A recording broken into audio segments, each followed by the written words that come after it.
मैंने एक बात बोली थी कि जादू करेंगे। शुरू करते हैं। अगले 40 से 45 मिनट में बायोलॉजिकल क्लासिफिकेशन चैप्टर की अब पूरी एनसीईआरटी आपके यहां फिट हो जाएगी। ये मेरी गारंटी है, कभी कुछ नहीं भूलोगे, ये मेरी गारंटी है। और एक बात है, डेली आपको नीचे कमेंट सेक्शन में अपनी अटेंडेंस लगानी है। डेली आपको प्रेजेंट बोलना ही बोलना है। आपसे सिर्फ एक ही गुजारिश है कि आपका ध्यान मेरी इस आवाज पर और मेरे इस हाथ पर होना चाहिए और आपको कुछ नहीं करना है। तो अपने चैप्टर का नाम है बायोलॉजिकल क्लासिफिकेशन। तो इसका मतलब क्या है? देखो, बायोलॉजिकल का मतलब है ऐसी चीजें, है ना, बायोलॉजी मतलब ऐसी चीजें जो जिंदा हैं, क्लासिफिकेशन मतलब उनकी क्लासिफिकेशन कर दी। तो जो चीजें इस दुनिया में जिंदा हैं उनकी क्लासिफिकेशन कर दी और यही अपने चैप्टर का नाम है। तो इसमें क्वेश्चन किस तरीके से पूछे जाएंगे कि अर्लीस्ट क्लासिफिकेशन किसने दी थी? एरिस्टोटल अंकल ने दी थी। उन्होंने क्या बोला था कि ऑर्गेनिज्म को दो पार्ट में डिवाइड कर दो, एक हो जाएंगे प्लांट, एक हो जाएंगे एनिमल। अब प्लांट में कौन से हो जाएंगे? जो बिल्कुल छोटे होंगे हर्ब हो जाएंगे, और थोड़ी झाड़ियों टाइप होंगे वो श्रब हो जाएंगे, और जो बहुत बड़े होंगे वो ट्री हो जाएंगे। एनिमल्स को उन्होंने क्या बोला कि जिनमें रेड ब्लड अब्सेंट है वो अनाइमा, और रेड ब्लड प्रेजेंट है तो वो इनाइमा। अब्सेंट का मतलब ही यहां ए से है, ए फॉर यहां अब्सेंट है, तो यहां कंफ्यूजन नहीं होना चाहिए। और क्या क्वेश्चन पूछे जाएंगे क्लासिफिकेशन से? देखो, अर्लीस्ट क्लासिफिकेशन हमने देख ली, अब हम देख लेते हैं किंगडम वाली क्लासिफिकेशन कि 2 kingdom, 3 kingdom, 4 kingdom, 5 kingdom, 6 kingdom. और 6 किंगडम को ही 3 डोमेन सिस्टम भी बोल दिया जाता है। ठीक है, अब देखो 5 किंगडम किसने दी थी? आर.एच. विटेकर ने। ये बात सब बच्चों को याद रहती है। 6 किंगडम किसने दी थी? कार्ल लुईस ने। ये भी सबको याद रहती है। तो भूलते हम यहां हैं, तो यहां की अपनी ट्रिक है लाइट हार्वेस्टिंग कॉम्प्लेक्स, LHC, यानी 2 किंगडम दी लिनियस ने, 3 किंगडम हैकल ने, और 4 किंगडम दी कोपलैंड ने।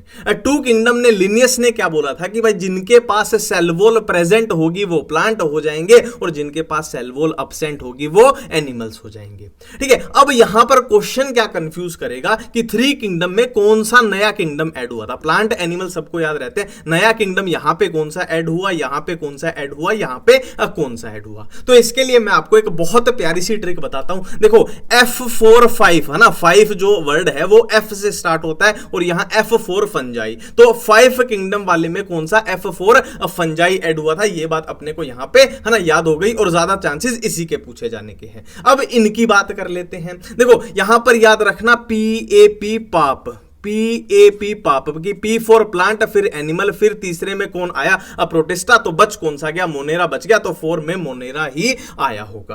अब यहां पर 6 किंगडम में थोड़ी सी अपने को कंफ्यूजन हो जाती है कि 6 किंगडम कैसे बना। देखो, आर.एच. विटेकर का क्या था? Plant, animal, protista, Monera, fungi. बिल्कुल सिमिलर ऐसे ही है, बस इन्होंने क्या किया है, इस मोनेरा के 2 पार्ट कर दिए हैं, यू बैक्टीरिया, आर्की बैक्टीरिया। तो 4 तो ये वाले थे, मोनेरा के 2 पार्ट हो गए, तो टोटल हो गए 6 किंगडम। और 3 डोमेन की बात करें तो उन्होंने क्या किया है, एक डोमेन हो गया यू बैक्टीरिया, एक डोमेन हो गया आर्की बैक्टीरिया, और तीसरा डोमेन क्या हो गया, इन चारों को मिला के जिसको उन्होंने यूकैरियोटा बोल दिया है, जिसमें सारे यूकैरियोट्स आ जाएंगे। अब देखो, एक कॉमन सेंस की बात है, हम सबको पता है कि 5 किंगडम क्लासिफिकेशन को सबसे बढ़िया माना जाता है ना, इसको सबसे सही माना जाता है। क्यों? जाहिर सी बात है, 2 किंगडम, 3 किंगडम, 4 किंगडम में कुछ कमियां रही होंगी, इसीलिए इसको, है ना, बेटर, बढ़िया माना जाता है। तो क्या कमियां रही होंगी? तो अर्ली जो क्लासिफिकेशन थे, 2 किंगडम, 3 किंगडम, 4 किंगडम, उनमें क्या कमियां रही हैं? जैसे उन्होंने फंजाई और प्लांट को साथ में रख दिया। अब इनको आप साथ में नहीं रख सकते, क्योंकि फंजाई जो है अपना खाना खुद नहीं बनाती है, वो हेट्रोट्रोफिक है, और प्लांट अपना खाना खुद बनाते हैं, वो ऑटोट्रोफिक है। फंजाई की सेल वॉल की बात करें तो वो काइटिन की बनी है, प्लांट की सेल वॉल सेलुलोज की बनी है ना। उन्होंने तो बोल दिया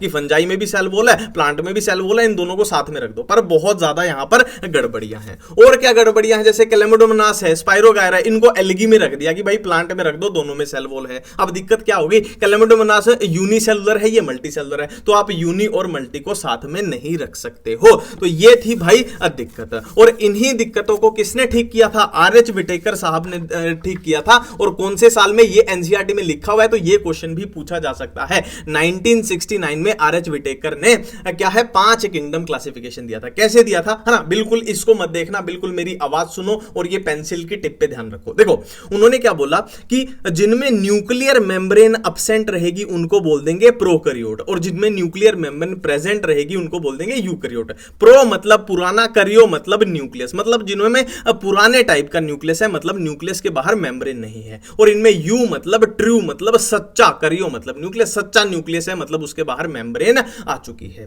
अब प्रोकैरियोट में सारे के सारे ऑर्गेनिज्म जो होंगे वो यूनिसेलुलर होंगे, यूनिसेलुलर पाए जाएंगे, और उनको क्या बोल देंगे, मोनेरा बोल देंगे। तो मोनेरा अपना यहां पहला किंगडम आ गया।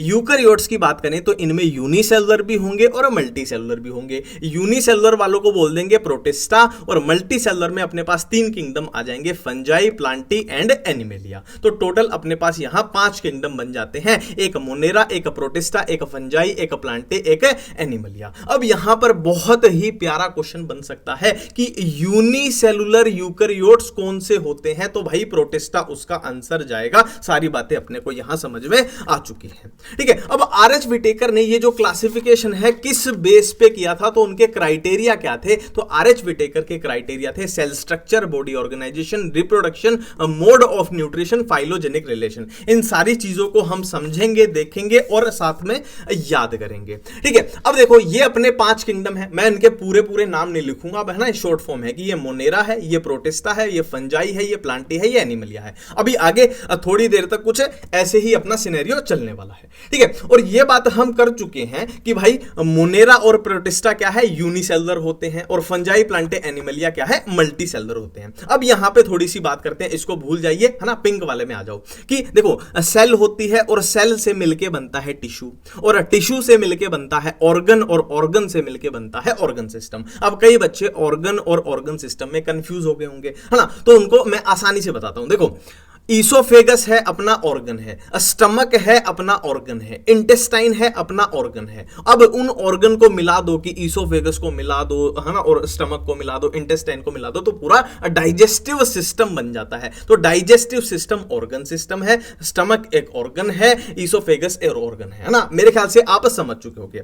अब देखो यहां पे बात करते हैं, देखो मोनेरा और प्रोटिस्टा है यूनिसेलुलर। यूनिसेलुलर मतलब ये क्या है, ये एक ही सेल से बने हैं, तो एक ही सेल से बने हैं, तो टिश्यू बनने का तो इसमें सवाल ही नहीं उठता है, तो इनमें टिश्यू अपने को नहीं दिखाई देगा। अब आ जाते हैं फंजाई पे, तो फंजाई में पहली बार क्या है, पहली बार टिश्यू दिखाई दिया, बट फंजाई में ऑर्गन या ऑर्गन सिस्टम नहीं आए थे। अब प्लांट की बात करें तो प्लांट में पहली बार क्या है, ऑर्गन दिखाई पड़े। अब जाहिर सी बात है ऑर्गन होंगे तो टिश्यू तो इसमें प्रेजेंट होंगे ही होंगे। अब एनिमल की बात करें, है ना, एक फ्लो चल रहा है, इसमें ये, फिर इसमें ये, और ये, फिर इसमें ये, है ना। एनिमल की बात करें तो इसमें पहली बार क्या है, ऑर्गन सिस्टम दिखाई पड़े, तो जाहिर सी बात है एनिमल में टिश्यू एंड ऑर्गन तो होंगे ही होंगे। तो ये अपना, है ना, एनसीईआरटी का ये भी चीज अपनी कवर हो गई।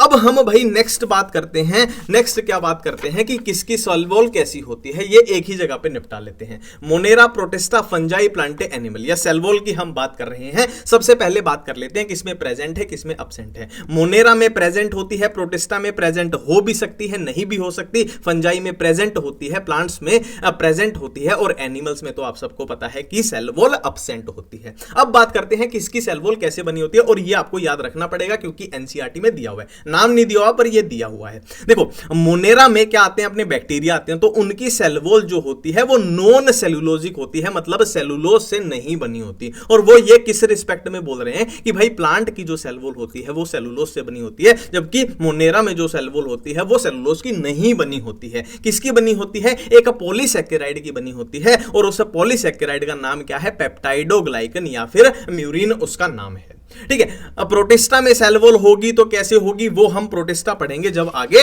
अब बात करेंगे, ठीक है। तो ये सेल वॉल की बात हो गई। अब हम न्यूट्रिशन की बात करने वाले हैं। फिर से बोल रहा हूं मैं, इसको आप बिल्कुल भी मत देखो, जैसे जैसे मैं बोल रहा हूं मेरे साथ साथ रहना, ठीक है। न्यूट्रिशन की बात कर रहे हैं तो न्यूट्रिशन या तो ऑटोट्रॉफिक हो सकता है, मतलब जो अपना खाना खुद बनाएंगे, हेट्रोट्रॉफिक, हेट्रो मतलब अलग, दूसरा, हेट्रोट्रॉफिक मतलब जो अपना खाना खुद नहीं बना सकते। अब अपना खाना खुद बनाएंगे वो भी दो टाइप टाइप के हो सकते हैं, ठीक है। या तो वो एनर्जी सनलाइट से लेंगे या फिर एनर्जी वो केमिकल रिएक्शन से लेंगे। तो अगर सनलाइट से एनर्जी लेंगे तो उनको बोल देंगे फोटो ऑटोट्रोफिक। फोटो का मतलब ही क्या होता है? लाइट। फोटोसिंथेसिस चैप्टर पढ़ते हैं ना, तो इसका मतलब ही लाइट होता है। और केमिकल रिएक्शन आ गया तो कीमो मतलब केमिकल, ये हो गया कीमो ऑटोट्रोफिक। और हेटरोट्रोफिक में क्या आएगा? होलोफिटिक। होलो मतलब पूरा ही डायरेक्ट खा जाएंगे। पैरासिटिक मतलब पैरासाइट, जैसे लड़कियों के सिर में जूं चलती है तो वो पैरासाइट हो गए। सेप्रोफिटिक मतलब देखो, सेप्रो का अंग्रेजी में है ना मतलब ही क्या होता है? रोटन मतलब सड़ा हुआ। जैसे किसी पेड़ के पत्ते है ना नीचे गिर रहे हैं, फिर वो सड़ रहे हैं,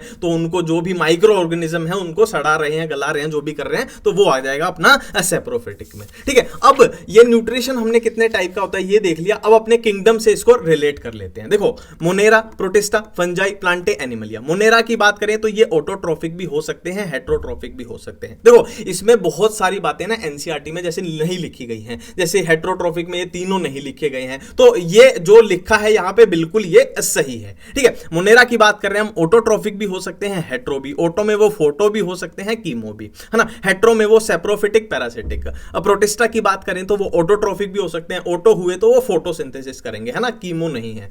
हेट्रो में बात करें तो होलो, सेप्रो, पैरा तीनों हो सकते हैं। फंजाई की बात करें तो वो पूरे तरीके से हेट्रोट्रोफिक होती है, मतलब अपना खाना खुद नहीं बना सकती, सेप्रोफिटिक या पैरासिटिक। प्लांट्स की बात करें तो वो ऑटोट्रोफिक होंगे, फोटोसिंथेसिस करेंगे, ये अपने को पता ही है। एनिमल्स की बात करें वो अपना खाना खुद नहीं बनाते हैं, हेट्रोट्रोफिक होते हैं, वो होलोफिटिक भी शो कर सकते हैं, सेप्रोफिटिक भी एंड पैरासिटिक भी। तो मैं उम्मीद नहीं बिल्कुल कॉन्फिडेंस से बोल रहा हूं कि यहां तक की बातें अपने को अच्छे से समझ में बिल्कुल आ चुकी हैं। अब एक बार नक्शे में देख लेते हैं कि हमें क्या पढ़ना है, कैसे पढ़ना है। देखो, इस चैप्टर में हम एनिमल्स को नहीं पढ़ते हैं क्योंकि उनके लिए अलग से चैप्टर है, एनिमल किंगडम। अब प्लांट के लिए अलग से चैप्टर है, प्लांट किंगडम, तो ये भी अपने को यहां नहीं पढ़ना है। तो अपने को 3 ही किंगडम इस चैप्टर में पढ़ने हैं, मोनेरा, प्रोटिस्टा, फंजाई। और इनके अलावा कुछ ऐसे टॉपिक हैं जो यहां किंगडम में अपने को नहीं दिखाई देते हैं, जैसे कि वायरस हो गया, वायरोइड्स हो गए, प्रायोन्स हो गए एंड लाइकन हो गए। तो अपना फ्लो कैसे चलेगा उसको देख लेते हैं। सबसे पहले हम मोनेरा पढ़ेंगे, अब फिर हम प्रोटिस्टा पढ़ेंगे, फिर हम फंजाई पढ़ेंगे, फिर हम वायरस वाला टॉपिक खत्म करेंगे, ठीक है। तो सबसे पहले हम मोनेरा की तरफ चलने वाले हैं। तो देखो, एनसीईआरटी क्या बोलती है कि मोनेरा में बैक्टीरिया जो है मोनेरा के सोल मेंबर हैं। अब मोनेरा पढ़ते हुए बहुत बच्चों को कंफ्यूजन होती होगी, तो उस कंफ्यूजन को दूर करने का सबसे अच्छा तरीका है कि मोनेरा में अपने को 4 चीजें पढ़नी है। सारी कंफ्यूजन आपकी दूर हो जाएंगी, गारंटी दे रहा हूं। मोनेरा में अपने को 4 ही चीजें पढ़नी है। एक तो हो गए यू बैक्टीरिया, या फिर आपको बैक्टीरिया लिखा दिख जाए तो हम यू बैक्टीरिया की बात कर रहे हैं। एक हो गए आर्की बैक्टीरिया, एक हो गए सियानो बैक्टीरिया, या फिर उसका दूसरा नाम है ब्लू ग्रीन एल्गी, और एक हो गए माइकोप्लाज्मा। ये 4 चीजें अपने को पढ़नी है और बारी बारी से अब इन्हीं को हम पढ़ने वाले हैं। तो यू बैक्टीरिया की अगर बात करें तो सबसे पहली बात, ये ऑटोट्रोफिक भी हो सकते हैं, हेट्रोट्रोफिक भी, बट एनसीईआरटी साफ साफ लिखती है कि मेजॉरिटी ऑफ बैक्टीरिया, है ना, यू बैक्टीरिया या फिर बैक्टीरिया बोल लो, कि मेजॉरिटी ऑफ बैक्टीरिया क्या होंगे? हेट्रोट्रोफिक पाए जाएंगे। अब यहां पर क्या क्या देखना है, फिर से बोल रहा हूं, इस पे ध्यान ही मत दो जो मैं बोल रहा हूं, और ये पेंसिल की तरफ चलो बस, ठीक है। तो इनकी शेप्स देख लेते हैं कैसी हो सकती है। स्फेरिकल हो सकती है जिसको कोकस बोल दिया जाता है, रोड शेप हो सकती है जिसको बैसिलस बोल दिया जाता है, स्पाइरल हो सकती है, देखने से ही पता लग रहा है, स्पाइरल हो सकती है जिसको स्पाइरलम बोल दिया जाता है, कोमा शेप हो सकती है जिसको विब्रियो बोल दिया जाता है। अब देखो, एनसीईआरटी एक लाइन लिखती है जिसपे बहुत बार क्वेश्चन पूछा जाता है कि मोस्ट एक्सटेंसिव मेटाबॉलिक डाइवर्सिटी किसकी होती है? तो बैक्टीरिया की होती है। उसका सिंपल सा रीजन है, एनसीईआरटी में लिखा हुआ है कि मोस्ट अबंडेंट माइक्रो ऑर्गेनिज्म कौन होते हैं? बैक्टीरिया होते हैं। अब देखो, मोस्ट अबंडेंट है मतलब उनकी जनसंख्या इतनी ज्यादा है, उनकी वैरायटी इतनी ज्यादा है ना, अलग अलग टाइप के इतने सारे बैक्टीरिया हैं, तो उनके मेटाबॉलिक डाइवर्सिटी भी मोस्ट एक्सटेंसिव हम बोल सकते हैं। रिप्रोडक्शन की बात करें तो एनसीईआरटी में ये बातें लिखी हुई हैं कि एसेक्सुअल हो सकती है, सेक्सुअल हो सकती है। सेक्सुअल इसको पूरे तरीके से नहीं बोलेंगे, ऐसे बोल देंगे सॉर्ट ऑफ सेक्सुअल, है ना, सेक्सुअल टाइप की, ठीक है। तो एसेक्सुअल में मेनली बाई फ्यूजन, ये क्वेश्चन बहुत बार पूछा जाता है, मेनली बाई फ्यूजन। और सेक्सुअल में क्या है? एक बैक्टीरियम से दूसरे बैक्टीरियम का डीएनए ट्रांसफर होता है। ये पूरे तरीके से सेक्सुअल नहीं है, सॉर्ट ऑफ सेक्सुअल है, ठीक है। तो ये अपना यू बैक्टीरिया हो गया खत्म। अब हम बात करते हैं आर्की बैक्टीरिया की। तो आर्की बैक्टीरिया की खास बात क्या होती है कि वो हार्श हैबिटेट, मतलब बहुत मुश्किल हालातों में, जैसे आप और मैं मुश्किल हालातों में सरवाइव कर जाते हैं, वैसे ही आर्की बैक्टीरिया भी मुश्किल हालातों में सरवाइव कर जाते हैं। अब देखो, जाहिर सी बात है, नॉर्मल बैक्टीरिया के कंपैरिजन में इसमें कुछ तो खास बात रही होगी जो ये मुश्किल हालातों में सरवाइव कर पाया। तो वो खास बात कहां होती है? इसकी सेल वॉल में। इसकी सेल वॉल बाकी बैक्टीरिया के कंपैरिजन में अलग होती है। अब मुश्किल हालात कैसे होते हैं कि एक्सट्रीमली सॉल्टी कंडीशन आ गई, वैसे बैक्टीरिया को क्या बोलेंगे? हेलोफाइल्स बोलेंगे, वैसे एयर की बैक्टीरिया को। थर्मो एसिडोफाइल, थर्मो मतलब टेंपरेचर वाले, मतलब जो गर्म जगह पे रहेंगे, है ना। M4 मिथेनोजीन, M4 मार्शी, मार्शी मतलब जहां पे बहुत ज्यादा मीथेन होती है, तो ये मिथेनोजीन्स अपने हो जाएंगे। अब आर्की बैक्टीरिया के बाद अपने को पढ़ना है सियानोबैक्टीरिया या फिर ब्लू ग्रीन एल्गी। तो इसमें सबसे पहला पॉइंट आपको ध्यान रखना है कि ब्लू ग्रीन एल्गी के अंदर क्लोरोफिल ए प्रेजेंट होता है। ये प्लस का साइन मतलब ये प्रेजेंट मैं यहां पर बोलना चाह रहा हूं। तो इनमें क्लोरोफिल ए प्रेजेंट होता है। और क्लोरोफिल ए की खास बात क्या है जो एनसीईआरटी साफ साफ लिखती है और सुपर हिट क्वेश्चन है कि इनका क्लोरोफिल ए हायर प्लांट्स के क्या है? सिमिलर होता है, ठीक है। और इनकी बॉडी के अराउंड क्या है? जिलेटिनस शीथ की कवरिंग होती है। मैं आपको कुछ डायग्राम दिखाना चाहूं, एनसीईआरटी का ही डायग्राम है ये, कि भाई इनकी ये बॉडी है और ये ब्लू कलर की देखो जिलेटिनस शीथ की इनके बाहर कवरिंग है। और क्या है? Often form Bloom in water. तो ब्लूम का अगर हिंदी में आप अनुवाद करोगे तो ब्लूम का मतलब होता है एक्सेसिव ग्रोथ, कि वाटर में वो क्या है? एक्सेसिव ग्रोथ कर जाते हैं। अब ये बहुत इंपॉर्टेंट चीज है कि some can fix atmospheric nitrogen in heterocyst, जो कि स्पेशलाइज्ड सेल है। एग्जांपल है नोस्टोक एनाबिना, है ना। मेरे को पता है याद नहीं हुआ, अब मैं यहां पे याद कराऊंगा। अब देखो, ये नॉर्मल सेल थी, ये नॉर्मल सेल थी, ये थोड़ी अलग सेल आ गई, ये नॉर्मल, ये नॉर्मल, ये थोड़ी अलग आ गई, ये नॉर्मल, ये नॉर्मल, ठीक है। अब अलग के लिए वर्ड क्या यूज हुआ है? हेट्रो। हेट्रो मतलब डिफरेंट, होमो मतलब सेम, हेट्रो मतलब डिफरेंट। तो ये डिफरेंट टाइप की जो सेल हैं ये स्पेशलाइज्ड सेल हैं, जिनको हेट्रोसिस्ट बोल दिया जाता है। स्पेशलाइज्ड क्यों है? क्योंकि ये एटमॉस्फेरिक नाइट्रोजन को फिक्स कर सकती हैं। और एटमॉस्फेरिक नाइट्रोजन को फिक्स करने वाले एग्जांपल जो ब्लू ग्रीन एल्गी में अपने को याद रखने हैं, नोस्टोक और एनाबिना, ठीक है। अब लास्ट अपना मोनेरा किंगडम का बचता है माइकोप्लाज्मा। इसमें अपने को ये चार बातें सिर्फ ध्यान रखनी है कि इनमें सेल वॉल अब्सेंट होती है। अब सेल वॉल अब्सेंट है तो ये अपनी शेप को बदलते रहते हैं, इसलिए इसको, है ना, जोकर वोकर भी बोला जाता है। और क्या है? स्मॉलेस्ट लिविंग सेल है भाई, सबसे छोटी लिविंग सेल है ये पूरी दुनिया की। और क्या है? ये बिना ऑक्सीजन के भी जिंदा रह सकते हैं। और इनमें से मैनी आर पैथोजेनिक, मतलब बीमारियां भी इनमें से बहुत सारे फैलाते हैं। तो किंगडम मोनेरा हमने अच्छे से कंप्लीट कर लिया और उसको याद भी कर लिया। अब हम बात करने वाले हैं किंगडम प्रोटिस्टा की। और भाई सो तो नहीं गए ना तुम? वैसे लग नहीं रहा है सोने वाला लेक्चर है, पर फिर भी थोड़ा भी ध्यान हटा तो सच्ची में वहीं आके पीटूंगा बहुत, ठीक है। तो प्रोटिस्टा की बात करने वाले हैं। तो प्रोटिस्टा के बारे में एनसीईआरटी क्या लिखती है कि इसकी बाउंड्रीज जो हैं वो वेल डिफाइंड नहीं है और ये अदर किंगडम्स के साथ लिंक बनाता है। तो इन्होंने तो अंग्रेजी में लिख दिया, पर अपने को समझना पड़ेगा। देखो, जो किंगडम है उनकी अरेंजमेंट कुछ ऐसे है और ऐसे ही याद रखना। अब देखो, प्रोटिस्टा कहां आ रहा है? ये फंजाई, प्लांटी, एनिमलिया, मोनेरा, मतलब सबके साथ देखो लिंक बना रहा है, इसीलिए इसकी बाउंड्री आप सही से डिफाइन कर ही नहीं पाओगे। तो ये अपने को मतलब इसका समझ में आ गया। अब हम आगे बात करते हैं कि अपने को प्रोटिस्टा में पढ़ना क्या क्या है। तो अपने को क्राइसोफाइट्स पढ़ने हैं और क्राइसोफाइट्स के अंदर ही क्या आएंगे? डाई एटम एंड डेस्मिड आएंगे। और डेस्मिड को ही गोल्डन एल्गी बोलते हैं। आज ही बहुत सारे बच्चों को पता चला होगा ये diatom, desmid, golden algae का चक्कर क्या है, ठीक है। तो क्राइसोफाइट्स के अंदर क्या आएंगे? डाई एटम आएंगे, डेस्मिड आएंगे और डेस्मिड को ही गोल्डन एल्गी बोलते हैं। तो आगे अब चैप्टर में मैं अगर डाई एटम बोल दूं तो समझ जाना क्राइसोफाइट्स की बात कर रहे हैं, ठीक है। और क्या है? डाइनोफ्लैजिलेट आएंगे, यूग्लिनोइड आएंगे, स्लाइम माउल्ट्स आएंगे एंड प्रोटोजोन्स आएंगे, ठीक है। अब इनको पढ़ने का क्या अप्रोच हम लगाएं कि सारी चीजें ऑटोमेटिकली याद हो जाएं। सबसे पहले हम देखते हैं भाई कौन फोटोसिंथेसिस कर सकता है, कौन नहीं कर सकता है। तो chrysophytes, dinoflagellate, euglenoid, slime mould, protozoan, ये फोटोसिंथेसिस कर सकता है, ये भी फोटोसिंथेसिस कर सकता है। यूग्लिनोइड फोटोसिंथेसिस कर भी सकते हैं और नहीं भी करेंगे। कैसे करेंगे वो मैं आगे जाके आपको बताऊंगा कि इनको अगर सनलाइट मिल जाएगी तो कर लेंगे, नहीं मिलेगी तो वो हेटेरोट्रोफिक हो जाते हैं, नहीं करेंगे, ठीक है। स्लाइम माउल्ड नहीं करते हैं, प्रोटोजोन नहीं करते हैं, मतलब ये पूरे तरीके से क्या है? हेटेरोट्रोपिक है। प्रोटोजोन तो क्या है? अपने एनिमल्स की तरह होते हैं। क्यों होते हैं, कैसे होते हैं, वो आगे जाके सारी चीजें मैं आपको याद करा दूंगा। अगली फाइनली अपनी कंफ्यूजन क्या आएगी, फ्लैजिला वाली। देखो डाइनो फ्लैजिलेट, डाई मतलब दो, फ्लैजिलेट मतलब फ्लैजिला, है ना, तो मतलब इसमें दो फ्लैजिला होते हैं। और यहां पर कंफ्यूजन अपने को यूग्लिनोइड्स के साथ हो जाती है क्योंकि इसमें भी दो फ्लैजिला होते हैं। अब एग्जाम में कंफ्यूजन हो जाती है, एक में थे ट्रांसवर्स लॉन्गिट्यूडनल, एक में थे लॉन्गर शोल्डर, हाँ, तो इसको याद कैसे रखना है, तो डाइनो फ्लैजिलेट का ये वाला डायग्राम याद रखना कि इसमें देखो ये वाला फ्लैजिला क्या है, ट्रांसवर्स है, ट्रांसवर्स, और ये लंबाई में है, ये लॉन्गिट्यूडनल है। तो डाइनो फ्लैजिलेट में ट्रांसवर्स एंड लॉन्गिट्यूडनल फ्लैजिला होती है, यूग्लिनोइड में लॉन्गर एंड शॉर्टर होती है। तो इनको इंटरमिक्स कभी भी मत करना, ठीक है। अब हम बात करते हैं सेल वॉल की, और बारी बारी से बात करेंगे और सारी कंफ्यूजन दूर करेंगे और बहुत प्यारी प्यारी ट्रिक्स भी हम देखेंगे। देखो डाई एटम्स की बात कर रहे हैं, मतलब हम क्राइसोफाइट्स की बात कर रहे हैं। अब देखो डाई एटम में एक वर्ड आ रहा है एटम, तो हम एटम वाला चैप्टर जब पढ़ते हैं, है ना, केमिस्ट्री में एटॉमिक स्ट्रक्चर जब पढ़ते हैं, तो एटम वाले चैप्टर में हम पढ़ते हैं शेल, सब शेल और बाइटल, है ना, शेल सब शेल, तो यहां से अपने को शेल याद आएगा। तो इसकी सेल वॉल कैसे होती है, ओवरलैपिंग शेल की तरह होती है, जैसे कि सोप बॉक्स, मतलब साबुन की आपकी डिबिया होती है ना, नीचे वाली डिबिया, उसमें साबुन रखा और वो ऊपर से ऐसे ओवरलैप करके बंद हो जाएगी, है ना। तो शेल से अपने को याद आ जाएगा ओवरलैपिंग शेल से, तो ये अपनी कंफ्यूजन दूर है। नेक्स्ट सेल वॉल है डाइनोफ्लैजिलेट्स की। अब डाइनोफ्लैजिलेट्स के लास्ट में क्या आ रहा है, लेट्स।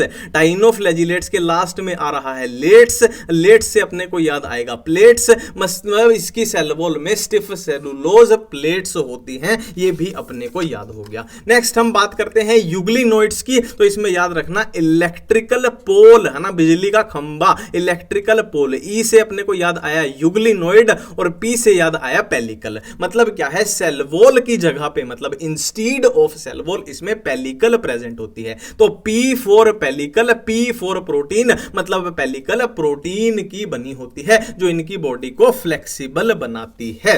अब नेक्स्ट हम बात कर रहे हैं स्लाइम माउल्ड की। तो स्लाइम माउल्ड अपने को दो तरीके से पाया जा सकता है, अनफेवरेबल कंडीशन में वो स्पोर बना लेगा और फेवरेबल कंडीशन में वो प्लाज्मोडियम बना लेगा। फेवरेबल अनफेवरेबल थोड़ा उल्टा लिख दिया था पर बाद में काट के ठीक कर दिया, आपको क्या ही पता चलता है, ठीक है, नहीं भाई पता चलता है, माफ कर दो, ठीक है, आगे बढ़ते हैं। देखो देखो स्पोर जो होता है ना, वो हमेशा प्रोटेक्टिव स्ट्रक्चर होती है ना, उसकी दीवारें तगड़ी पाई जाएंगी क्योंकि वो प्रोटेक्टिव स्ट्रक्चर है, भाई प्रोटेक्शन चाहिए अपने को, तो उसमें सेल वॉल प्रेजेंट होगी क्योंकि अपने को प्रोटेक्शन चाहिए। और जाहिर सी बात है अपने को प्रोटेक्टिव स्ट्रक्चर कब बनाएंगे, अनफेवरेबल कंडीशन में बनाएंगे ताकि अपने को नुकसान ना हो। और फेवरेबल कंडीशन जब, है ना, बसंत ऋतु आई है तो प्लाज्मोडियम बना लिया है तो उसको, है ना, सेफ है पूरे तरीके से, सेल वॉल की जरूरत ही नहीं है। नेक्स्ट हम प्रोटोजोन्स की बात कर रहे हैं सेल वॉल में। देखो यहां पर वर्ड देखो, प्रो मतलब पुराने, जोन्स, जोन्स जूलॉजी, जूलॉजिकल गार्डन जहां पर जानवर होते हैं, तो ये पुराने टाइप के जानवर हैं, पुराने टाइप के एनिमल हैं, प्रिमिटिव एनिमल हैं। तो एनिमल में जैसे सेल वॉल अब्सेंट होती है, इनमें भी अब्सेंट होती है। और भी इनकी बहुत सारी एनिमल से मिलेंगी बातें, जैसे कि ये अपना खाना खुद नहीं बनाते हैं, एनिमल भी नहीं बनाते हैं, इनमें सेल वॉल अब्सेंट, और हमारे में भी, एनिमल्स में भी अब्सेंट होती है, ठीक है। तो ये तो हो गई सेल वॉल की बात। अब हम बारी बारी से एक एक की बात करेंगे, क्राइसोफाइट्स, फिर डाइनोफ्लैजिलेट, फिर यूग्लिनोइड की, इनके बारे में क्या क्या एनसीईआरटी में लिखा गया है और उन चीजों को याद कैसे करना है, ठीक है। तो क्राइसोफाइट्स की बात करने जा रहे हैं कि इनकी सेल वॉल में सिलिका होती है। नीट का बहुत ही सुपर हिट क्वेश्चन है कि क्राइसोफाइट्स की सेल वॉल में सिलिका होती है। अब देखो, अब ये मान लीजिए, एक मिनट उठाने दीजिए कुछ यहां से मेरे को, ठीक है। मान लेते हैं ये अपना क्राइसोफाइट है ना, डाई एटम है ये, इसकी सेल वॉल में सिलिका है। अब ये मान लो 5 साल का 10 साल का कभी तो होके इसकी डेथ होगी ना, इसकी डेथ हो गई। अब ये डेथ हो जाएगी तो समुंदर में है, तो ये नीचे, है ना, नीचे इसकी सेल वॉल क्या है, समुंदर के नीचे बैठ जाएगी। अब उसकी सेल वॉल में थी सिलिका, तो नीचे वो सिलिका बैठती गई बैठती गई बैठती गई, तो उसी को क्या बोल दिया है, डाई एटमेशियस अर्थ बोल दिया है, ठीक है। C for chrysophytes, C for chief producer, मेरी बात ध्यान रखना, दिमाग में छाप लो इस बात को, C for chrysophytes, C for chief producer in the ocean, ठीक है। इनके यूज क्या है, पॉलिशिंग में, ऑयल्स एंड सिरप्स का फिल्ट्रेशन में इनका यूज होता है। अब नेक्स्ट हम बात कर रहे हैं डाइनोफ्लैजिलेट्स की। अब यहां जो कलाकारी मैंने की है ना, आपका दिल बाग बाग यानी गार्डन गार्डन हो जाएगा पक्का। देखो क्या बोलते हैं कि डाइनोफ्लैजिलेट जो हैं वो येलो कलर के भी हो सकते हैं, ग्रीन कलर के भी हो सकते हैं, ब्लू कलर के भी हो सकते हैं, रेड कलर के भी हो सकते हैं। कैसे कैसे डिसाइड होगा कि भाई जिस टाइप का उसमें पिगमेंट होगा वैसे कलर का वो हो जाएगा। अब क्या बोला गया है एनसीईआरटी में कि जो रेड कलर के डाइनोफ्लैजिलेट होते हैं, जिसका एग्जांपल गोनियोलेक्स बताया गया है कि वो समुद्र में, ये देखो अपना समुद्र है, नीले कलर का पानी है, वो क्या है, समुद्र में है, रैपिड मल्टीप्लिकेशन कर देंगे। अब रैपिड मल्टीप्लिकेशन इस रेड वाले ने कर दी, तो ये इसको हम क्या बोल देते हैं, रेड टाइड इसको बोल दिया जाता है। अब ये रेड टाइड जो है ये टॉक्सिन रिलीज करती है। अब पानी में है, समुद्र में है, तो वहां पे मछलियां हैं और भी जानवर है, तो उनको ये मार सकती है। नेक्स्ट यूग्लिनोइड्स की बात कर रहे हैं, ये भी बहुत प्यारी कलाकारी है, फिर से दिल गार्डन गार्डन होएगा। देखो यूग्लिनोइड्स के बारे में एनसीईआरटी क्या लिखती है, ये स्टैग्नेंट वाटर में पाए जाते हैं। देखो एक तो होता है नदी का पानी, की गंगा नदी है, बह रही है, बहता हुआ पानी। एक होता है खड़ा हुआ पानी, जैसे तालाब हो गया, लेक हो गया, तो ये खड़ा हुए पानी में पाए जाते हैं स्टैग्नेंट वाटर। और क्या है, अगर सनलाइट, ये देखो सनलाइट है अपनी, सूरज निकला हुआ है, धूप है, तो ये क्या है, फोटोसिंथेसिस कर लेंगे। अगर धूप नहीं है तो ये हेट्रोट्रोफिक बन जाएंगे। भाई बड़े खतरनाक चीज है। ठीक है, नेक्स्ट हम स्लाइम आउट की बात कर रहे हैं। ये बात तो हम कर चुके हैं कि फेवरेबल कंडीशन में ये प्लाज्मोडियम बना लेते हैं, अनफेवरेबल में ये स्पोर्स की फॉर्मेशन कर देते हैं। अब स्पोर्स जो होंगे वो जब हवा चलेगी तो उसमें इधर उधर उड़ेंगे। ये बात याद रखना कि स्पोर जो होती है वो प्रोटेक्टिव स्ट्रक्चर होती है, इसीलिए अनफेवरेबल कंडीशन में बनती है, इसीलिए उसमें सेल वॉल पाई जाती है। और S4 slime mould, S4 saprophytic है। क्वेश्चन आ जाए सेप्रोफिटिक स्लाइम मोल्ड होता है तो डायरेक्ट ये मैच करा देना। ठीक है, नेक्स्ट हम बात कर रहे हैं प्रोटोजोन्स की। मैं आपको बता चुका हूं प्रो मतलब पुराने, जोन्स मतलब जूलॉजी, जूलॉजिकल गार्डन यानी एनिमल्स की बात करें तो ये पुराने टाइप के एनिमल्स हैं। तो प्रिमिटिव रिलेटिव ऑफ एनिमल, ये बात इन्होंने अंग्रेजी में यहां लिख दी है। और ये हेट्रोट्रोफिक होते हैं, हम भी है ना, इंसान है जो एनिमल है वो भी हेट्रोट्रोफिक होते हैं। और इसमें क्या क्या आ जाएंगे, अमीबोइड आ जाएंगे जिसमें अमीबा, एंट अमीबा आ जाएंगे। फ्लैजिलेटेड में फ्लैजिला होगी, इसका एग्जांपल है ट्रिपेनोजोमा जो स्लीपिंग सिकनेस कॉज करता है। सीलिएटेड में सीलिया प्रेजेंट होगी जिसका एग्जांपल है पैरामीशियम। अब कई बच्चे यहां कंफ्यूज हो जाएंगे एग्जाम में, फ्लैजिलेटेड में ट्रिपेनोजोमा था या पैरामीशियम था, तो याद रखना पीसी यानी प्रियंका चोपड़ा, याद रखना पीसी पैरामीशियम सीलिएटेड में था। स्पोरोजोन्स में प्लाज्मोडियम आएंगे जो मलेरियल पैरासाइट होता है, जो ह्यूमन हेल्थ डिजीज में मलेरिया वाले में डिटेल में आता है। अब किंगडम प्रोटिस्टा के बाद हम पढ़ने वाले हैं किंगडम फंजाई, और ये मैंने नाकामयाब सी कोशिश की है एक मशरूम बनाने की। ठीक है, तो शुरू करते हैं। देखो फंजाई जो है वो कॉस्मोपॉलिटन होती है, ये अंग्रेजी का शब्द है, इसका हिंदी में मतलब है लगभग हर जगह पाई जाती है, जैसे कि हवा में, पानी में, मिट्टी में, है ना, एनिमल्स के ऊपर, प्लांट्स के ऊपर, हर जगह वो पाई जा सकती है। और फंजाई के ग्रो करने के लिए फेवरेबल कंडीशंस क्या होती हैं कि उसको गर्मी चाहिए और उसको ह्यूमिडिटी चाहिए। अब हम देख लेते हैं फंजाई के गठबंधन यानी उसके सिम्बायोटिक रिलेशनशिप। देखो सिम्बायोसिस में क्या होता है, दोनों ही स्पीशीज का फायदा होता है, पॉजिटिव पॉजिटिव। तो फंजाई के दो गठबंधन आपको याद रखने हैं, एक लाइकन, एक माइकोराइजा। लाइकन में फंजाई एल्गी के साथ गठबंधन करती है और माइकोराइजा में फंजाई किसके साथ, हाइयर प्लांट्स की रूट्स के साथ गठबंधन करती है। लाइकन इस चैप्टर के अंत में थोड़ा सा और आएगा। अब देखो फंजाई की स्ट्रक्चर को कैसे समझना है। देखो सिर्फ एक फंजाई ऐसी होती है जो यूनिसेलुलर होती है, बाकी की सारी फंजाई कैसी होती है, मल्टी सेलुलर होती है। ठीक है, सिर्फ यीस्ट ऐसी है जो कि यूनिसेलुलर, देखो ये एक ही सेल है, इसी से बनी है, ये यूनिसेलुलर होती है। बाकी की मोस्टली लगभग सारी फंजाई कैसी होती है, मल्टी सेलुलर, एक से ज्यादा सेल से बनी है। और इनकी स्ट्रक्चर भी कैसे बन रही है, देखो ये फिलामेंट, इस टाइप की स्ट्रक्चर को क्या बोलते हैं, फिलामेंट बन रहा है, तो फिलामेंट स्ट्रक्चर इसको बोलते हैं।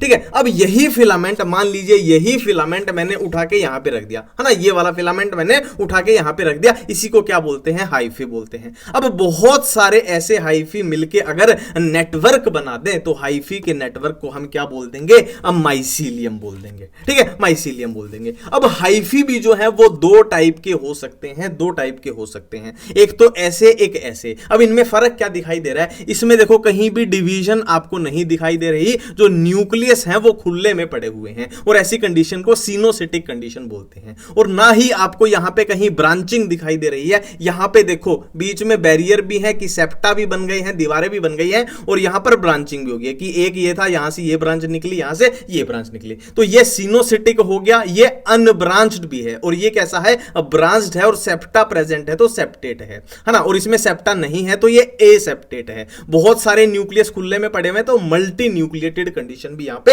हो जाती है ना। सारी चीजें देखने से ही अपने को पता लग रही है। अब देखो फंजाई अपने को चार तरीके की पढ़नी होती है, फाइकोमाइसेटीज, एस्कोमाइसेटीज, बेसिडियोमाइसेटीज, ड्यूटेरोमाइसेटीज। अब इनमें से सिर्फ फाइकोमाइसेटीज ऐसी होगी, सिर्फ फाइकोमाइसेटीज ऐसी होगी जिसमें इस तरीके के हाइफी पाए जाएंगे, सिनोसिटिक, अनब्रांच्ड, मल्टीन्यूक्लियड, एसेप्टेट। ऑप्शन में कुछ भी आपको मिल सकता है। बाकी एस्को, बेसिडियो, ड्यूटेरो में सेप्टेट, ब्रांच्ड पाए जाएंगे, है ना। ये क्वेश्चन आपका गलत नहीं होना चाहिए, ठीक है। अब नेक्स्ट थोड़ी रिप्रोडक्शन के बारे में बात कर लेते हैं। देखो सेक्सुअल रिप्रोडक्शन की बात करें अगर फंजाई में, तो देखिए मान लीजिए ये एक गेमीट है, गेमीट कैसा होगा, हैप्लॉइड होगा। ये भी एक गेमीट है जो कि हैप्लॉइड होगा। अब दोनों गेमीट के प्रोटोप्लाज्म जो है वो फ्यूज कर जाएंगे, जिस प्रोसेस को प्लाज्मोगेमी बोला गया है, ठीक है। अभी देखो डायरेक्ट होना क्या चाहिए था, गेमीट गेमीट मिलके जाइगोट बना देंगे, बट बीच में कुछ देर के लिए एक डायकैरियोन बन जाता है। डाय मतलब दो, करियो मतलब न्यूक्लियस, मतलब यहां पर दो न्यूक्लियस अलग अलग दिखाई दे रहे हैं, अभी फ्यूजन नहीं हुई है ना। अल्टीमेटली होना क्या है, दोनों फ्यूज कर जाएंगे और ये डिप्लॉयड जाइगोट बन जाएगा, ठीक है। अब यहां क्वेश्चन क्या बनता है, एनसीईआरटी में साफ साफ लिखा हुआ है, देखो ये अपनी 4 फंजाई है, तो एनसीईआरटी में साफ साफ लिखा हुआ है कि जो डायकैरियोन फेज है वो एस्को और बेसिडियो में दिखाई पड़ता है, एस्को और बेसिडियो में दिखाई पड़ता है। बाकी जैसे फाइकोमाइसेटीज है उसमें डायकैरियोन है ना इतना छोटा देर के लिए होता है कि डायरेक्ट इसमें ये कन्वर्ट होता है ना। ये याद रखना, डायकैरियोन फेज एस्को और बेसिडियो में दिखाई पड़ता है, ये आपको भूलना नहीं चाहिए, ठीक है। अब छोटे छोटे कुछ क्वेश्चन है जो एनसीईआरटी से बनेंगे, जैसे कि एस्कोमाइसेटीज आपसे पूछ लिया जाएगा कि कोप्रोफिलस कौन सी फंजाई थी। कोप्रोफिलस मतलब जो गोबर पर उगती है, तो वो एस्कोमाइसेटीज है। और आपसे क्वेश्चन पूछ लिया जाएगा सैक फंजाई का दूसरा नाम बताओ, तो वो भी एस्कोमाइसेटीज है। इसको कैसे याद करेंगे, देखो यहां पर आ रहा है SAC, ठीक है, सैक फंजाई, तो यहां से बना दो SAC, इसके सैक फंजाई अपने को याद आ जाएगा। नेक्स्ट अपने को याद रखना है कि ड्यूटेरोमाइसेटीज जो होती है उसको इम्परफेक्ट फंजाई बोला जाता है। क्यों बोला जाता है, क्योंकि उसमें सेक्सुअल रिप्रोडक्शन नहीं होती है, उसमें ओनली एसेक्सुअल होती है ना। तो सेक्सुअल नहीं है तो जाहिर सी बात है उसमें कुछ गड़बड़ है, इसीलिए उसको इम्परफेक्ट बोल दिया गया है ना, परफेक्शन उसमें नहीं है। अब बेसिडियोमाइसेटीज का दूसरा नाम है ब्रैकेट फंजाई, ये कैसे याद करेंगे, B for basidio, B for bracket है ना। और क्या है, B for basidio, B for इसको पफ बॉल भी बोला जाता है, B फॉर बॉल्स अपने को यहां पर याद आ जाएंगी, ठीक है। अब बात करते हैं फंजाई का सबसे मुश्किल पार्ट जो कि है स्पोर्स को याद करना, कि किस तरीके के स्पोर्स फंजाई में पाए जाते हैं, कौन से एसेक्सुअल हैं कौन से सेक्सुअल हैं, ठीक है। तो एक ही ट्रिक मैं आपके बताने वाला हूं, उसी ट्रिक से अपनी सारी चीजें बन जाएगी कि आपको कुछ नहीं करना, बस एसी में बैठ के फिजिक्स की डीसी पांडे पढ़नी है। डीसी पांडे जो फिजिक्स की किताब पढ़नी है आपको एसी में बैठ के वो पढ़नी है, ठीक है। बस एसी में बैठ के फिजिक्स की डीसी पांडे पढ़नी है। एक बार फिर से रिपीट करते हैं, बस एसी में बैठ के फिजिक्स की डीसी पांडे पढ़नी है। अब ट्रिक क्या बनती है, देखो सारे कंफ्यूजन आपकी ऑटोमेटिकली दूर आ जाएगी। एसेक्सुअल, सेक्सुअल सारे स्पोर्स के नाम देखो यहां पर क्या है, बी से बेसिडियोस्पोर, ए से एस्कोस्पोर, एस से सेक्सुअल, और इस डिब्बे को यहीं पर बंद कर दीजिए। ये अपना सेक्सुअल वाला डिब्बा बन गया, मतलब सेक्सुअल स्पोर इसी में आ रहे हैं सारे, मतलब ये बाकी के जितने भी बच गए सारे ए सेक्सुअल स्पोर बच गए, है ना। अब ए से क्या है, एस्कोमाइसिटीज, सी से कोनिडियोस्पोर, मतलब एस्कोमाइसिटीज में जो ए सेक्सुअल स्पोर होंगे कोनिडियोस्पोर होंगे, ठीक है। ये क्या है, पी से फाइकोमाइसिटीज, एस से स्पोरेंजियोस्पोर, मतलब क्या है, फाइकोमाइसिटीज में ए सेक्सुअल चल रहे हैं ना, इस डिब्बे में तो सारे ए सेक्सुअल हैं, सेक्सुअल तो यहीं पे खत्म हो गए हैं, ठीक है। फाइकोमाइसिटीज के जो ए सेक्सुअल स्पोर होंगे वो होंगे स्पोरेंजियोस्पोर, और स्पोरेंजियोस्पोर भी अगर मोटाइल होंगे तो उन्हें जूस्पोर्स बोल दिया जाता है, और नॉन मोटाइल होंगे तो उनको अप्लानोस्पोर बोल दिया जाता है, ठीक है। फिर से वो ये पूरा डिब्बा बंद हो गया था ना, ये वाला ए सेक्सुअल वाला चल रहा है, तो डी से ड्यूटेरोमाइसिटीज, तो ड्यूटेरोमाइसिटीज में जो ए सेक्सुअल स्पोर होंगे वो कौन से होंगे, सी से कोनिडियोस्पोर पाए जाएंगे। बिल्कुल मामला क्लियर हो चुका है कि सेक्सुअल कौन से हैं, बेसिडियो और एस्को, बात खत्म, ये डिब्बा यहीं पे बंद हो गया। बाकी के सारे ए सेक्सुअल हैं, एस्को में कौन से, ये वाले, फाइको में कौन से, ये वाले, ड्यूटेरो में कौन से, ये वाले, सी से कोनिडियो, एस से स्पोरेंजियो और सी से यहां पर कोनिडियो। अब इनके साथ ही एक और क्वेश्चन बनता है कि कौन से ऐसे स्पोर हैं जो एंडोजीनसली प्रोड्यूस होते हैं और कौन से ऐसे स्पोर हैं जो एक्सोजीनसली प्रोड्यूस्ड होते हैं। देखो एक्सो मतलब क्या होता है, बाहर, एंडो मतलब अंदर, तो एक्सो मतलब बाहर, बी फॉर बाहर, बाहर कहां, सी फॉर छत पे, ठीक है, ऐसे याद रखना। एक्सो मतलब बाहर, बी फॉर बाहर, बाहर कहां, सी फॉर छत पे, ऐसे याद रखना। तो बेसिडियो और कोनिडियो एक्सो हो जाएंगे, रेस्ट ऑफ ऑल एंडोजीनसली अपने, है ना, प्रोड्यूस्ड होंगे सारे स्पोर। अब हम बात करने वाले हैं कि फंजाई के एग्जाम्पल्स को कैसे याद किया जाए। देखो ट्रिक बहुत होती हैं, है ना, सब लोग बताते हैं, पर मैं इतना इंश्योर कर दूं कि मैं कोई भी ट्रिक अधूरी नहीं बताऊंगा, उसको पूरा बताऊंगा कि ब्रेड माउल्ड भी आपको याद करवाऊंगा, पैरासिटिक ऑन मस्टर्ड ये भी याद कराऊंगा, सारी चीजें याद कराऊंगा। देखो फाइकोमाइसिटीज की जो सबसे आसान ट्रिक चलती है, जो सबको पता भी होगी, वो राम चलती है, RAM। आर से राइजोपस, ए से एल्ब्यूगो, एम से म्यूकर, है ना। अब दिक्कत कहां आती है, ब्रेड माउल्ड और मस्टर्ड वाले में कंफ्यूज हो जाते हैं। देखो अब ब्रेड ज्यादातर कहां खाते हैं, अपने देश में तो रोटी चावल ज्यादा खाते हैं, ब्रेड कहां खाते हैं, यूएस जैसे, है ना, यूएस जैसी कंट्री में ब्रेड ज्यादा खाया जाता है, तो ये इससे याद हो जाएगा। अब देखो यहां पर AL आ रहा है यानी एल्यूमिनियम। अब एल्यूमिनियम की क्या होती है, घर में मान लीजिए कढ़ाई होती है, कढ़ाई या कोई बर्तन है, अब उस बर्तन में आप तड़का लगा रहे हो, छोंक लगा रहे हो, है ना, प्याज का, जीरे का, जो भी, तो वो सरसों के तेल में, है ना, मस्टर्ड ऑयल में वो आपको लगाना है, क्योंकि बोलते हैं ना घी से अच्छा तेल होता है। ठीक है, नेक्स्ट है बेसिडियोमाइसिटीज। अब बेसिडियोमाइसिटीज की बहुत ही प्यारी ट्रिक है। देखो यहां पर वर्ड आ रहा है बासी। अब बासी क्या खाई, मशरूम खाई, है ना, किसने, सुमित ने खाई। अब बासी मशरूम अगर सुमित खाएगा तो उसको भाई उल्टी आ जाएगी, वोमिटिंग आ जाएगी। अब फिर क्या करेगा वो, वोमिटिंग करके पानी पिएगा तो वो उल्टियां उसकी रुक जाएंगी। तो बासी मशरूम अगर सुमित खाएगा तो उसको उल्टी आ जाएगी, पानी पिएगा तो वो रुक जाएगी। अब क्या करो, यहां पे पेयरिंग कर दो, अब क्या करो, यहां पे पेयरिंग कर दो, अब क्या करो, यहां पे, है ना, दो की पेयरिंग कर दो। फिर से मैं बोल रहा हूं ट्रिक में ये तो सब याद करवा देंगे कि, है ना, अस्टिलागो था, ये था, पर यहां पर मैच करवाना बहुत बड़ा टास्क हो जाता है। ठीक है, देखो मशरूम क्या है, एगेरिकस हो गया, स्मट फंजाई कौन सी होगी, अपनी अस्टिलागो होगी, पक्सिनिया रस्ट के साथ मैच करा दो, तो ये भी अपना याद हो गया, है ना। अब नेक्स्ट है ड्यूटेरोमाइसिटीज के एग्जांपल कैसे याद करें। इसकी सबसे आसान ट्रिक जो चलती है वो कैट चलती है, CAT cat, colletotrichum alternaria trichoderma. But यहां दिक्कत है, एग्जाम में अपने को ए से शायद एगेरिकस याद आ गया तो हम क्या करेंगे, तो इसकी सिंपल सी ट्रिक याद रखना। देखो ड्यूटेरोमाइसिटीज में T आ रहा है, ड्यूटेरोमाइसिटीज में एक वर्ड लेटर आ रहा है T, है ना, तो ध्यान रखना ड्यूटेरोमाइसिटीज के हर एग्जांपल में T जरूर आएगा, हर एग्जांपल में इसके में T जरूर आएगा ही आएगा। ठीक है, अब सबसे लास्ट अपने पास बच गए एस्कोमाइसिटीज। अब देखो बिना बात की ट्रिक नहीं बनानी है, अगर अपने पास बाकियों की ट्रिक बन गई है तो बचे हुए एग्जांपल तो ऑटोमेटिकली इसी में आ जाएंगे, बिना बात की ट्रिक नहीं बनानी है। तो इसमें क्या आएंगे, पेनिसिलियम जो एंटीबायोटिक्स बनाने के काम आती है, यीस्ट आ जाएंगे जिसमें सैकेरोमाइसिस अपने को याद रखना है, एस्परगिलस आ जाएगा, क्लेविसेप्स, न्यूरोस्पोरा। अब न्यूरोस्पोरा पे क्वेश्चन आता है कि ये जेनेटिक वर्क में काम होता है और अपन भूल जाते हैं। देखो न्यूरो सर्जन कहां का सर्जन होता है, अपने दिमाग का। अब जेनेटिक्स जब हम पढ़ते हैं बायोलॉजी में क्या इस्तेमाल करके पढ़ते हैं, अपना दिमाग इस्तेमाल करके पढ़ते हैं, तो दिमाग से दिमाग मैच करा देना, याद आ जाएगा। अब मोरल्स एंड ट्रफल्स होते हैं एडिबल। अब देखो अगर आप किसी बेकरी में गए हो, अच्छी बेकरी में, है ना, बेकार वाली में नहीं, अच्छी बेकरी में गए हो, तो केक के नीचे नाम लिखे होते हैं ना, चॉकलेट ट्रफल केक, इस टाइप से, तो भाई ट्रफल मतलब एडिबल है, खाने की चीज है, केक वेक पे लिखा होता है। ठीक है, अब नेक्स्ट हम जो पढ़ने वाले हैं वो फंजाई से आगे, वो है भाई अपनी ये चीजें कि वायरस, प्रायोन्स एंड वायरोइड्स। अब यहां पे बिल्कुल क्लियर करके चलो कि वायरस में प्रोटीन भी होता है और न्यूक्लिक एसिड भी होता है। अब न्यूक्लिक एसिड RNA भी हो सकता है, DNA भी हो सकता है, बट एक बात याद रखो, वायरस में या तो RNA होगा या DNA होगा, दोनों एक साथ नहीं हो सकते, है ना, प्रोटीन भी होगा, न्यूक्लिक एसिड भी होगा, न्यूक्लिक एसिड या RNA या DNA। प्रायोन्स की बात करें तो P4 प्रायोन्स, P4 प्रोटीन, मतलब इसमें सिर्फ प्रोटीन होता है। वायरोइड्स की बात करें, इसमें प्रोटीन नहीं होगा, सिर्फ न्यूक्लिक एसिड होता है, और न्यूक्लिक एसिड भी कैसा, RNA।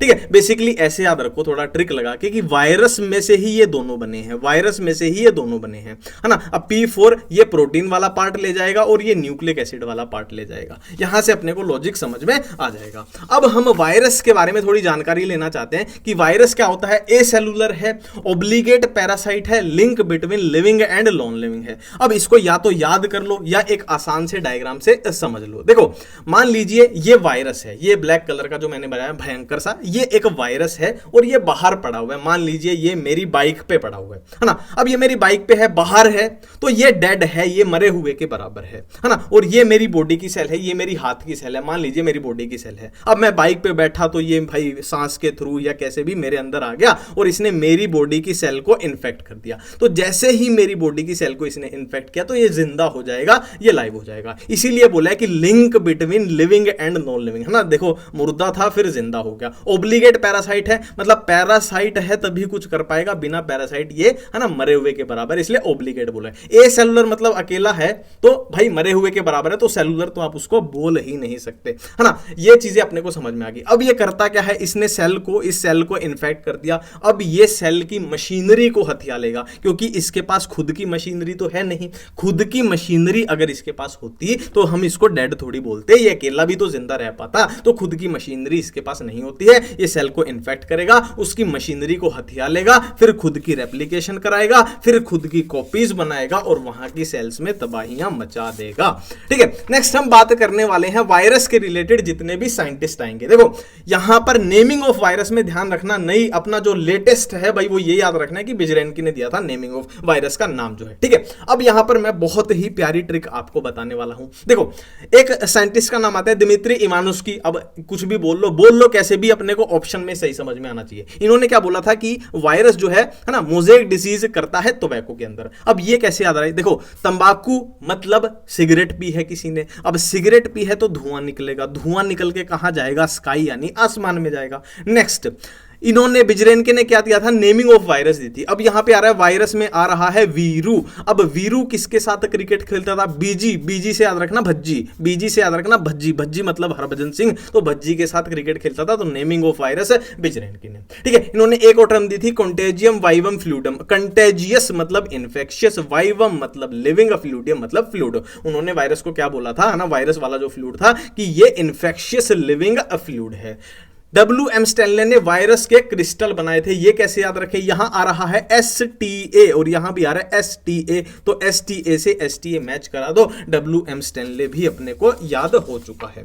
ठीक है, अब देखो वायरस के स्ट्रक्चर की बात करते हैं। देखो हमने बात की थी कि वायरस के अंदर न्यूक्लिक एसिड भी होता है और प्रोटीन भी होता है ना। और वायरस काम क्या कर रहा था, देखो यहां पे देखो वायरस काम क्या कर रहा था, सेल को इन्फेक्ट करने का काम कर रहा था। अब वायरस जो है इन्फेक्शन जो करता है वो किसकी मदद से करता है, न्यूक्लिक एसिड की मदद से करता है। DNA या फिर RNA वो हो सकती है, ये बात हम कर चुके हैं। अब देखो न्यूक्लिक एसिड की मदद से अगर वो इन्फेक्शन करता है तो मतलब न्यूक्लिक एसिड उसके लिए बहुत ही जरूरी सामान है। अब इतना जरूरी सामान है न्यूक्लिक एसिड, तो उसको प्रोटेक्शन करनी पड़ेगी। अब प्रोटेक्शन करने के लिए और तो कुछ है ही नहीं, उसके पास क्या है, न्यूक्लिक एसिड के अलावा प्रोटीन ही तो है। तो न्यूक्लिक एसिड की प्रोटीन क्या कर रहा है, एक तरीके से प्रोटेक्शन कर रहा है ना। एक इस तरीके से एक कोट बना देता है। ये रेड कलर का जो दिख रहा है ये कोट है पूरा, और इस प्रोटीन के कोट को क्या बोल दिया जाता है, कैप्सिड बोल दिया जाता है। और ये जो पूरा कोट है कैप्सिड है, ये बहुत सारे कैप्सोमियर से बनके बना। देखो ये एक कैप्सोमियर, ये एक कैप्सोमियर, ये एक कैप्सोमियर, ये एक कैप्सोमियर,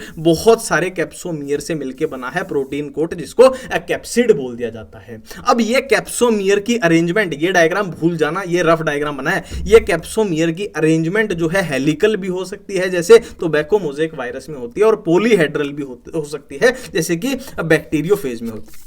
ठीक है, अब नेक्स्ट बात करते हैं plant virus, animal virus and bacteriophage. अब ये डिजाइन बनाया ना मैंने, ऐसे ही नहीं बनाया। मैंने क्या दिखाया कि ऐसे वायरस, ये वायरस है, ऐसे वायरस जो प्लांट को इन्फेक्ट करते हैं, ऐसे वायरस जो एनिमल को इन्फेक्ट करते हैं, और बैक्टीरियोफेज क्या होते हैं, नाम में आ रहा है बैक्टीरिया, मतलब ऐसे वायरस जो बैक्टीरिया को इन्फेक्ट करते हैं।